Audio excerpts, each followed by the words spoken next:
ଆପଣ ଚାଉଳ ବରା ଖାଇଛନ୍ତି? ଯଦି ଖାଇଛନ୍ତି ତାହେଲେ ଆମକୁ କମେଣ୍ଟ କରନ୍ତୁ କ'ଣ କ'ଣ ଆଡ଼ ହବ। ତ ଦେଖିପାରୁଥିବେ ଏଇଥିରେ ପଡ଼ି ଚାଉଳ କାଟିକି ପଡ଼ିଛି, ତାପରେ ପଡ଼ିଛି ଆମର ଆଳୁ ସିଝା, ପିଆଜ, କଞ୍ଚା ଲଙ୍କା ଆଉ ଜିରା ପେରା ଅନ୍ୟାନ୍ୟ ଆଇଟମ୍। ବଟ୍ ଯେତିକି ଜାଣିଛି ମୁଁ ପକେଇଛି, ଯଦି ଆପଣ ଜାଣିଥିବେ ତାହେଲେ କମେଣ୍ଟ କରିଦିଅନ୍ତୁ। ତ ଏବେ ପ୍ରୋସେସିଂରେ ଅଛି, ଛଣା ହେବ ବରା। ଦେଖୁଛି ଆପଣମାନଙ୍କୁ ଭିଡ଼ିଓ ଦେଖିପାରୁଥିବେ ଆଡ଼ ହେଲା।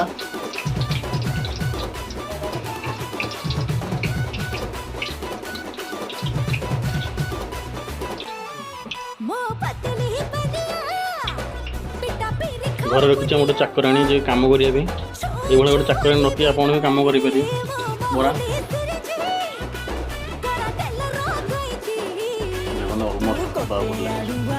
ଆପଣ ଯଦି ଚିଲି ମାନେ ସସ୍ ବନାଉଛନ୍ତି ଲଙ୍କା ପକେଇକି ତାକୁ ଗ୍ରାଇଣ୍ଡିଙ୍ଗ କରିକି ଟମାଟୋ ଫୋନ୍ ଆଡ଼୍ କରିକି କରିପାରିବେ। ଆମକୁ ଯଦି ଯାହାକୁ ଯେମିତି ଭଲ ଲାଗେ ସେ ସେମିତି କରିକି ଖାଇପାରିବେ। ଠିକ୍ ଅଛି।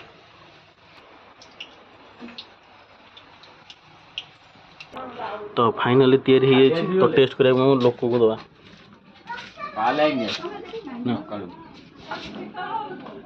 ଟେଷ୍ଟ